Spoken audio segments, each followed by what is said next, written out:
Good evening, friends. This is Vibhor here. So let's start our today's session. So today we are going to discuss another topic of your geography optional paper 2. It's a green revolution and its socio-economic impact and ecological implications. So in from last few lectures we are covering the syllabus of agriculture. In that we have covered some important topics in the previous lecture. Now we will discuss this green revolution and associated issues.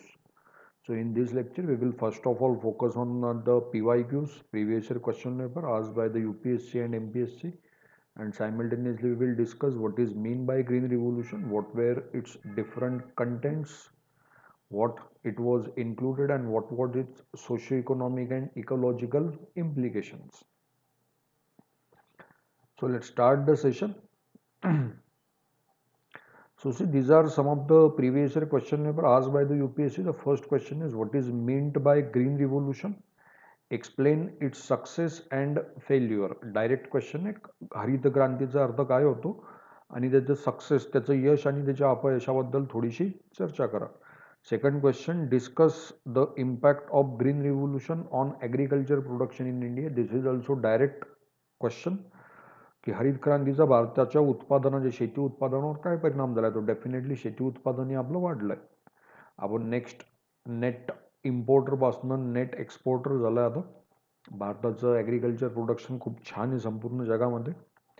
Third question, critically evaluate the dual impacts of green revolution in India. That means advantages and disadvantages of green revolution they are asking about. And the last question, India has paid heavily for achievement of green revolution in the form of economic, social and ecological cost. That means again same question, what is mean by green revolution and what was its social, economical and environmental or ecological concerns or implications. So straightforward question है. ध्यान में रखिए, ये NCERT में भी, NCERT मध्ये सुद्धा हे कव्हर केलेलं आहे. बेसिक जिओग्राफी मध्ये आपण याचा अभ्यास करतच असतो. So the first question, what is mean by green revolution. So green revolution, हरित क्रांतीचा अर्थ असा होतो की the green revolution in India was the period when the agriculture in India increased its yield due to the improved agronomic technology. Background तुम्ही clear करा की at the time of independence in 1947 almost all 90% of your farmers or 90% of your population was engaged in agricultural sector, and the agriculture was quite of subsistence agriculture. The productivity was quite low. Then after 51 we had dedicated first 5-year plan of India from 51 to 56, that was for the development of agriculture. So we had seen some kind of agricultural development in that time, but that was not sustainable. 1967 मध्ये किंवा 66 मध्ये आपण green revolution भारतात आणले. Norman Borlaug हे आंतरराष्ट्रीय कृषी वैज्ञानिक होते. त्यांनी जास्त उत्पादन देणाऱ्या राईस आणि गव्हाच्या प्रजातींचा शोध लावला. भारतामध्ये राईस आणि व्हीट हे दोघंही तुमच्यासाठी स्टेपल फूड असतात, त्यामुळे भारतात ते 1966 मध्ये इंट्रोड्यूस केले गेले. जय जवान जय किसान. जय किसान means that was for the betterment of farmers. आणि 1970 येता येतं 1971 मध्ये you had got the result out of green revolution. In 1971 itself we had a surplus 400 times more agricultural production than the previous 5 years. Remember this. So quite important in this context. Suppose so green revolution is generally associated with the increased yield of agricultural production. की हरित क्रांती म्हणजे शेतीच्या उत्पादनामध्ये झालेल्या वाढीस आपण generally हरित क्रांती म्हणतो. भारतामध्ये हरित क्रांतीची सुरुवात ही 1960च्या दशकात 66 मध्ये झाली आणि पुढील 5 वर्षात म्हणजे 70 ते 71 या सालापर्यंत आपण हरित क्रांतीमध्ये बऱ्यापैकी यशस्वी ठरलो होतो. पण ही जी हरित क्रांती होती ही काही तुमच्या पॅन इंडिया लेवलला नव्हती. दिस हरित क्रांती was specifically located on in Punjab, Haryana and Uttar Pradesh. That is also the western part of your Uttar Pradesh. ही काही संपूर्ण भारतामध्ये झालेली नव्हती. मग त्यामुळे तुम्हाला जो प्रश्न विचारला की what is mean by green revolution, और जेव्हा केव्हा तुम्हाला हरित क्रांतीवर प्रश्न असेल मग तुम्ही त्यामध्ये सांगा की शेती उत्पादनाच्या झालेल्या वाढीस 1960च्या दशकामध्ये शेतीच्या उत्पादनामध्ये झालेल्या वाढीस आपण हरित क्रांती म्हणतो. यामध्ये गव्हाचे, तांदळाचे, त्याचप्रमाणे मक्याचे उत्पादन वाढवण्यात आले होते किंवा त्या प्रकारच्या बियांच्या प्रजाती आल्या होत्या. परंतु ही हरित क्रांती ही भारतातील फक्त पंजाब, हरियाणा आणि पश्चिम उत्तर प्रदेश, वेस्टर्न यूपी या भागापुरतीच मर्यादित होती. हे तुम्ही तुमच्या इंट्रोडक्शनमध्ये इथं सांगाल. What is mean by green revolution. Next content तुम्ही तुमच्या आन्सरमध्ये टाकाल की what was the content of green revolution और व्हॉट ग्रीन रिव्होल्यूशन इन्क्लूड्स, म्हणजे आपण काय करणार होतो. सो ग्रीन रिव्होल्यूशनमध्ये तुम्हाला पहिले तर high yielding variety of seeds दिल्या जातील, HYV, ज्याच्यामध्ये तुमचं खूप उच्च प्रतीचं तुमचं उत्पादन येईल. मग ते उच्च प्रतीचं उत्पादन आलं त्याच्यासाठी तिच्यावर आजार वगैरे आणि डिसिजेस वगैरे खूप होतील त्या प्लांटला किंवा त्या क्रॉपला. मग त्यामध्ये तुम्हाला high use of pesticides and insecticides, कीटकनाशकं, तणनाशकं, युरिया, फर्टिलायझर तुम्हाला खूप वापरावं लागेल. सिंपल प्रपोर्शन असं असेल, तुम्ही जेवढं जास्त फर्टिलायझर वापराल तेवढं जास्त आउटकम तुम्हाला शेतीमधनं मिळेल, तेवढी जास्त ॲग्रिकल्चर प्रोडक्टिव्हिटी वाढेल. Remember this.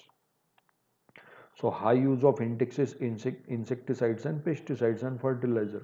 Second important thing as a institutional reform was a land reforms. Land reforms म्हणजे याच्यामध्ये तुम्ही ॲबॉलिशन ऑफ जमीनदारी केलेलं 1951 मध्ये. त्यानंतर तुम्ही कन्सॉलिडेशन ऑफ लँड केलेलं आहे. त्याच्यानंतर तुम्ही लँड सिलिंग ॲक्ट एक आणला होता. असे वेगवेगळे रिफॉर्म्स तुम्ही केलेले आहेत. ज्याच्याकडे जमीन नव्हती त्यांना तुम्ही जमीन दिलेली शेतकऱ्यांना from the government side. Third thing याच्यामध्ये आलं, तुम्ही रुरल इन्फ्रास्ट्रक्चर बिल्डअप केलं, जसं इरिगेशन फॅसिलिटीज मोस्ट इम्पॉर्टंट. सिंचनाच्या सुविधा आज देखील सरकार अपयशी ठरलं पूर्णपणे फार्मर्सला किंवा शेतकऱ्यांना पुरवण्यामध्ये. आज सुद्धा भारतातील 70 ते 80% किसान हा डिरेक्टली इरिगेशनसाठी मॉन्सूनवर डिपेंडंट आहे. तर तुमच्या इरिगेशनमध्ये, तुमच्या इन्फ्रास्ट्रक्चरमध्ये तुमचं इरिगेशन, त्याच्यानंतर तुमची ट्रान्सपोर्ट, रोड्स कन्स्ट्रक्ट करा, मार्केट अवेलेबल करून द्या, इलेक्ट्रिसिटी प्रोव्हाइड करा. This all are the part of infrastructure. Agriculture credit तुम्हाला दिलं जाईल तिच्यामध्ये, जसं की तुम्ही अगोदर मनी लेंडरकडनं, व्यापाऱ्याकडनं किंवा सावकाराकडनं पैसे घ्यायचे शेती करण्यासाठी, पण आता गव्हर्नमेंट आली आहे. National Cooperative Banking System, State Cooperative Banking System. Right now we have a NABARD, National Agriculture Bank for Agriculture and Rural Development. 1960s मध्ये इंट्रोड्यूस करण्यात आलं होतं की सगळं आपण शेतकऱ्यांना देऊ, आपण ॲग्रिकल्चर क्रेडिट म्हणजे त्याला व्याजमुक्त कर्ज देऊ, आपण त्याला प्रयत्न करू देण्याचा. सायमल्टेनियसली तुम्हाला मशिनरीज ॲडव्हान्स्ड वापराव्या लागतील किंवा वापरल्या जातील, जसं tractors, hand pump, electricity pump, solar pumps वापरल्या जातील. त्यानंतर तुम्ही हार्वेस्टर, सब फार्म इक्विपमेंट्स असतील, एक मेकॅनायझेशन असेल शेतीचं. Your land will become more mechanised or farming will become more mechanised. तुम्ही बैलांचा उपयोग नाही करणार, ॲनिमल पॉवर नहीं यूज की जाएंगी, मशीन पॉवर यूज की जाएंगी. स्प्रिंकलर इरिगेशन, तुषार सिंचन, ठिबक सिंचन याचा प्रचार करायचा, लोकांना ते घ्यायला सांगायचं. तो this was the content of green revolution. शेतकऱ्यांना आधुनिक पद्धतीने शेती करायला लावायची, की high yielding variety of seeds, better use or maximum use of fertilisers, त्याच्यानंतर agricultural credit system, infrastructural development, machinery mechanisation. All these are the components of green revolution. Remember this. Everything entered in India with green revolution. आणि इथनं मग तुमची शेती एक प्रकारचे कमर्शलायझेशन झालेलं आहे. शेतीचं कमर्शलायझेशन बेसिकली तुमच्या इंग्रजांनीच केलेलं होतं, बट आता ग्रीन रिव्होल्यूशन नंतर अजूनच जास्त कमर्शलायझेशन झालेलं आहे तुमचं. So the first thing we discuss what is mean by green revolution, and now we have discuss what are the main content of green revolution. Now the most important thing that what are the main socio-economic impact of green revolution on India. हा point तुम्हाला ॲग्रिकल्चरमध्ये आहे. हा point तुम्हाला UPSCच्या GS किंवा MPSCच्या GS paper 1 मध्ये विचारला जाऊ शकतो. GS पेपर 3 MPSC UPSC तिच्यात सुद्धा ॲग्रिकल्चरचा पॉईंट आहे, तिथं सुद्धा हा पॉईंट विचारला जाऊ शकतो. इवन इंडियन सोसायटीमध्ये देखील विचारला जाऊ शकतो की भारतीय समाजावर हरित क्रांतीचा काय परिणाम झालेला आहे. पॉझिटिव्ह आणि निगेटिव्ह तुम्हाला मग दोघी इम्पॅक्ट तिचे लिहावं लागतील त्या ठिकाणी, लक्षात ठेवा. So let's discuss one by one. The first is increase in agriculture production. शेतीच्या उत्पादनामध्ये मोठी वाढ झाली. तुम्हाला एक प्रश्नही विचारला की त्याच्या शेतीच्या उत्पादनावर हरित क्रांतीचा काय परिणाम झाला, तर शेतीच्या उत्पादनात मोठ्या प्रमाणात वाढ झालेली आहे. 1965मध्ये जेवढं शेतीचं आपलं ॲग्रिकल्चर प्रोडक्शन होतं त्याच्यापैकी म्हणजे त्याच्यामध्ये 500 गुणांची वाढ झालेली. 1971 वी बिकम सेल्फ सफिशियंट. आणि 2015-16 आणि 2025 पर्यंत तर आपल्याकडे आता खूप अन्न आहे. We are the largest exporter of all food grains in the world after China. Rice, wheat, मका, व्हेजिटेबल्स, त्याच्यानंतर फ्रूट प्रोडक्शन, स्पायसेस, हिच्यामध्ये आपला नंबर 1 किंवा नंबर 2 आहे. इवन डेअरी फार्मिंगमध्ये देखील. पण याची एक दुसरी बाजू अशी की ही जी ग्रीन रिव्होल्यूशन तुमची झाली होती, ही ग्रीन रिव्होल्यूशन काही स्पेसिफिक क्रॉप्सच्या कंटेक्समध्येच झालेली आहे. जसे की तुमचे जे महत्त्वाचे अन्नपदार्थ आहे आपले राईस, व्हीट ज्याचं आपण डेली कन्झम्पशन करतो, आणि मका. मका आपल्याकडे एवढा चालला नाही कारण तो US मध्ये वगैरे त्याचं मेन कन्झम्पशन होतं. व्हेजिटेबल्सच्या कंटेक्समध्ये झालेलं नाही आहे. त्याच्यानंतर असलाच काही तुमचे जे बाकी पल्सेस असतात, डाळी म्हणा, ज्वारी म्हणा, बाजरी म्हणा, हिच्यामध्ये अजून पण हायब्रिड सीड्स आहेत. त्यामध्ये असतील तर मग त्या खूप एक्सपेन्सिव्ह असतात त्या, किंवा जनरली नाही आहे असं आपण म्हणू. तर high yielding variety of seeds किंवा तुमचे जे ग्रीन रिव्होल्यूशनमध्ये मेन ग्रीन रिव्होल्यूशन झाली that was basically limited to some certain crops like wheat, rice and corn. Maximum production was of wheat, and that is what the reason even this revolution, this green revolution, is known as wheat revolution in the Indian context. कारण गव्हाच्याच हिच्यामध्ये खूप मोठी वाढ झाली. लोकवन गहू ज्याला बघतो आपण, लोकवनचं consumption शरबती 2 नंबरवर होतं, अशा गव्हांचं खूप कन्झम्पशन केलं जातं. So both are these are Pusa एक ट्राईब येते तुमची गावामध्ये. So all these species of wheat are HYV. Remember this. So the first impact of agricultural revolution was increase in the agriculture production of farmers. So they got benefited. So this agriculture increase has led to the prosperity among farmers. With the increase in farm production, the earnings of farmers also increased and they become prosperous. But this has especially in case of landlords, all those people or farmers who have more than 10 hectares of land. ज्याच्याकडे 25 acre किंवा त्यापेक्षा जास्त जमीन असेल त्याच ठिकाणी मग तुम्हाला जनरली प्रॉस्पेरिटी दिसून येईल. आणि दिस प्रॉस्पेरिटी वॉज ऑल्सो रिजनल. ही फक्त पंजाब आणि हरियाणा आणि वेस्टर्न यूपीच्याच पार्टमध्ये होती. ही काही तुमच्या साऊथ इंडियामध्ये किंवा राजस्थानमध्ये किंवा नॉर्थ ईस्टमध्ये किंवा की विदर्भ मराठवाडाचा जो रिजन आहे आज जिथं सगळ्यात जास्त स्ट्रेस असतो त्या ठिकाणी ही प्रॉस्पेरिटी अजून देखील पाहण्यात आलेली नाही.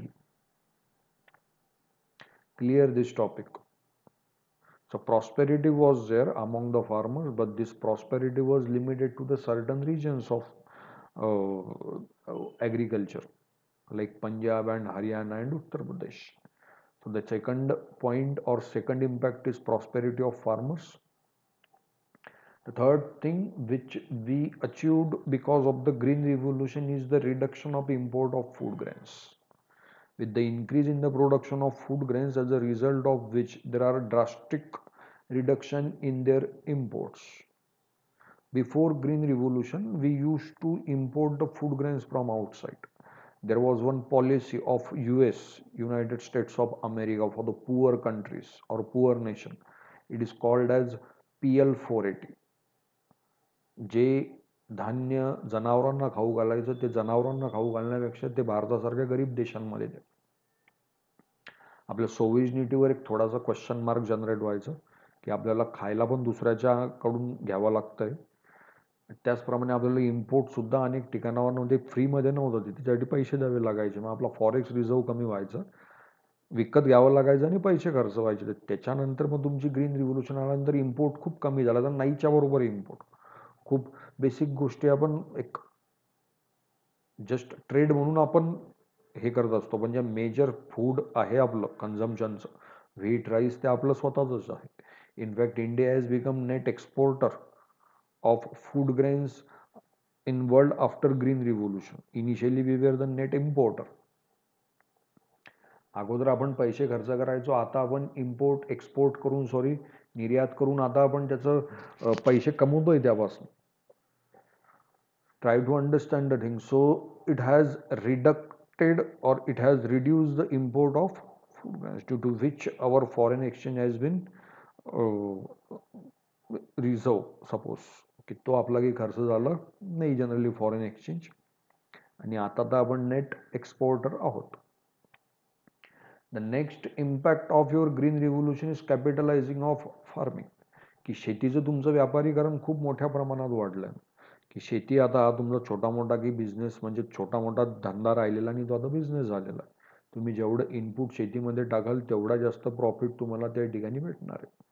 So capitalisation or commercialisation of farming is the main economical impact of green revolution. आणि या कॅपिटलिस्टिक फार्मिंगमध्ये मग छोटा शेतकरी किंवा तुमचे मार्जिनल फार्मर जे असतात ते टिकाऊ धरू शकत नाही या कॉम्पिटिशनमध्ये. शेती हा फक्त मोठ्या शेतकऱ्यांचा बिझनेस झाला आहे. So this is the point. Suppose capitalistic farming.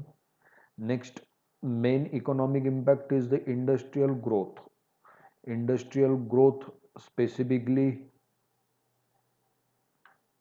in case of farm machines, textiles, sugar, vanaspati ghee, food processing, dairy and coffee industry मोठ्या प्रमाणात वाढलं आहे.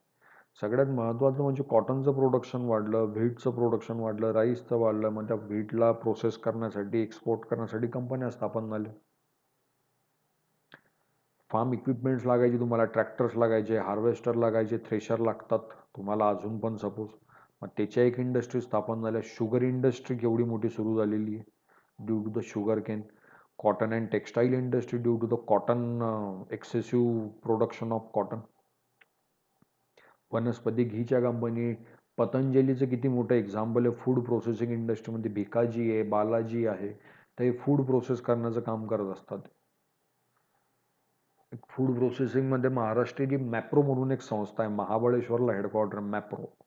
मॅप्रोच्या जेलीज येत असतात. तर हे फूड प्रोसेसिंगचं मोठं मार्केट आहे आपल्याकडं. डेअरी फार्मिंग एक वाढली आपली त्यामुळं इंडस्ट्रियल ग्रोथ. की अमूल किती मोठा ब्रँड आपलं जनरेट झालं, लोकांना एम्प्लॉयमेंट भेटले.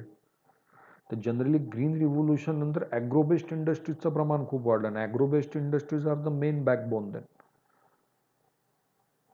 which can cater the needs of your own people, suppose. So one of the major advantage of your economical advantage of your green revolution was the growth in agro-based industry. Remember this. So this was the main socio-economic point. Suppose prosperity of farmers, increase in agriculture production, reduction in imports of food grain, capitalistic farming, and increasing industrial growth. And the next thing is, what was its ecological problems, or what ecological problems have been emerged out of the green revolution in India basically. कुठले कुठले पर्यावरणाशी संबंधित तुम्हाला इथं आव्हानांना या ठिकाणी सामोरं जावं लागतं. तो यहाँ पे ढेर सारे प्रॉब्लेम्स यहाँ पे हमारे सामने अभी. जसे की डिफॉरेस्ट्रेशन. मोठ्या प्रमाणात मग शेतीमध्ये उत्पादन वाढीला लागल्यानंतर मोठ्या प्रमाणात वनांची कटाई करण्यात आली.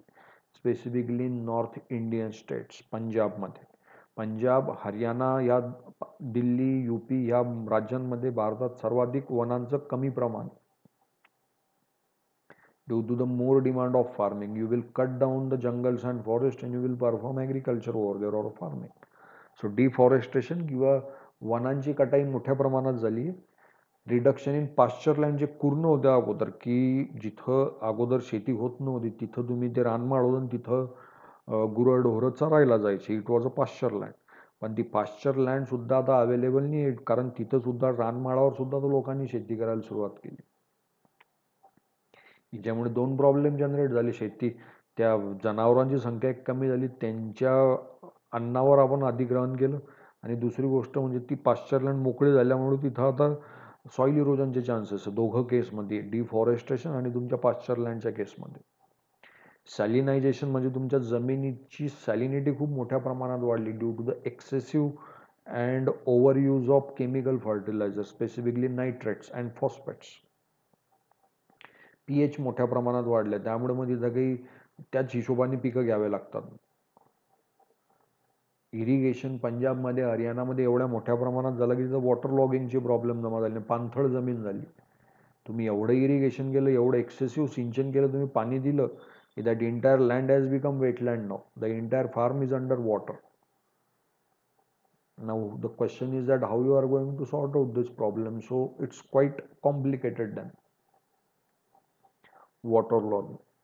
The main environmental problem out of this ecological is soil erosion, simultaneously lowering of underground water table, water and air pollution, reduction in biodiversity and decline in soil fertility. So major causes we will discuss: salination and water logging. The case study of this both problem is from Haryana and Punjab. As that Punjab आणि हरियाणामध्ये मोठ्या प्रमाणात तुमची हरित क्रांती झाली. हरित क्रांतीमध्ये maximum chemical fertiliser use केले गेले, युरिया वगैरे सारखे. आणि आता 1970 नंतर आता 2025 म्हणजे मागच्या 50 वर्षामध्ये ती जमीन मोठ्या प्रमाणात खारपट झालेली. एक्सेसिव्ह साल्ट, पीएच खूप कमी झालेला आहे, म्हणजे ॲसिडिक झालेली ती जमीन, ॲसिडिटी होऊन गेली. त्यामुळे त्या जमिनीची फर्टिलिटी आता कमी झालेली. ती जमीन तुम्ही नापीक ठेवायला पाहिजे, पडीक ठेवायला पाहिजे. तो एक लँड यूज सायकल असतं 7-8 वर्षाचं किंवा 9 वर्षाचं, ते फॉलो केलं जात नसतं. एकच पीक वारंवार घेतलं जाईल, monocropping, wheat wheat wheat wheat, rice rice rice rice, sugar gain sugar gain sugar gain. It will fetch all the nutrients from the soil. आणि त्याचप्रमाणे न्यूट्रिएंट्स कमी झाले आणि साल्ट जास्त झालेलं आहे. दुसरा मेन प्रॉब्लेम झालेला आहे इथं वॉटर लॉगिंगचा, म्हणजे पाणथळ जमिनी जनरेट झालेल्या आहे due to the excessive irrigation. दुसरा मेजर प्रॉब्लेम झालेला आहे सॉईल इरोजनचा, कारण सॉईल, जमिनीची धूप होणं. कारण जमिनीची धूप होण्यासाठी महत्त्वाची गोष्ट असावी लागते कंट्रोल करण्यासाठी जमिनीची धूप, ती म्हणजे जंगल. Maximum the forest cover lower the soil erosion. पण तुम्ही शेती करण्यासाठी जंगलांची कटाई केली आहे, तिच्यामुळे जमिनीची धूप नॅचरलीच खूप वाढली. त्यामध्ये इन बिटवीन नदीमध्ये पूर वगैरे येत असतात, तर सॉईल इरोजनचं प्रमाण पंजाब, हरियाणामध्ये, उत्तर प्रदेशात ते एक्सेसिव्ह आहेच आहे.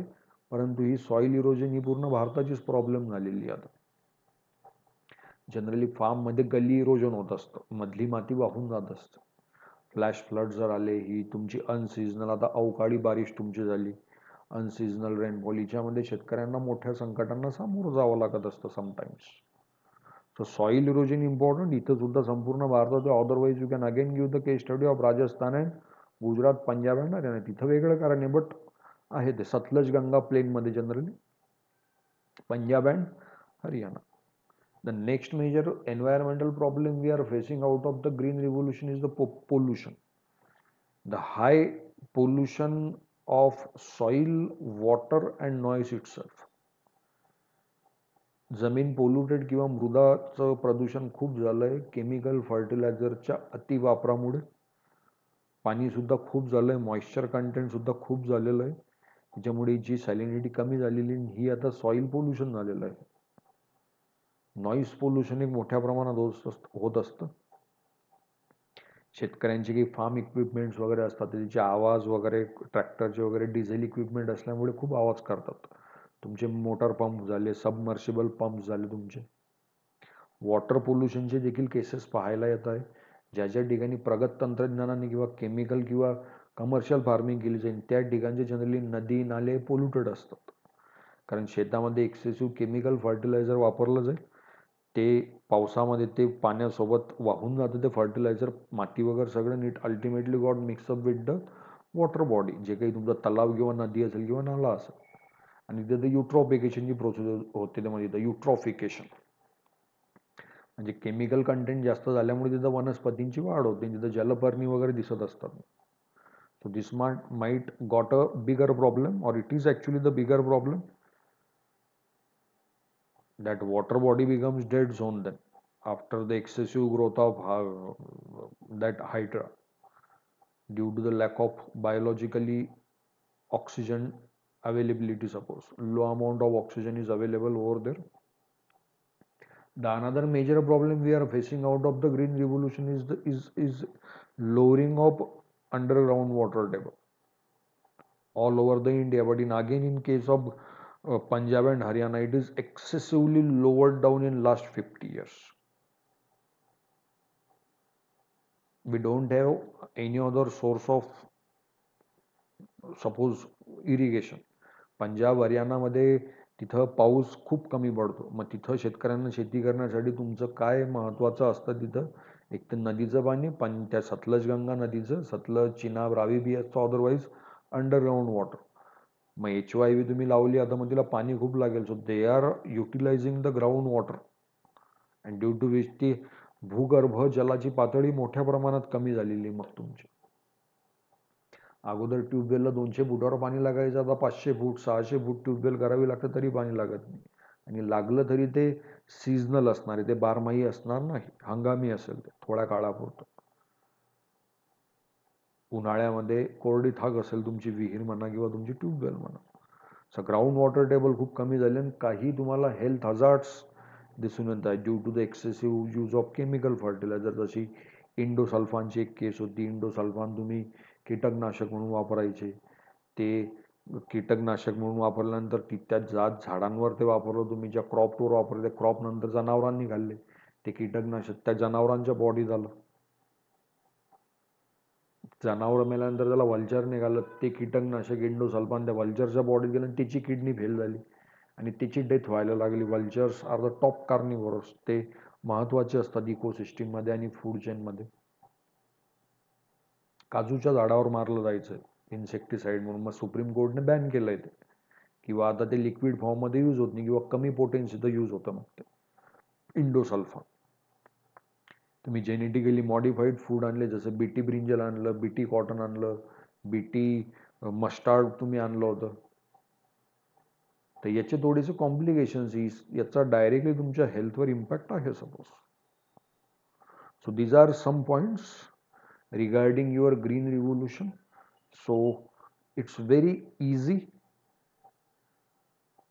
So in this lecture we discuss what is mean by, we discuss the previous year question papers. Questions, suppose questions are quite easy. What is mean by green revolution, socio-economic and ecological impact. So remember what is mean by green revolution, then what are the content or components of green revolution, and what are the socio-economic impact of green revolution. This is quite basic. So that's all for today. See you tomorrow. Thank you and have a nice time. Thank you.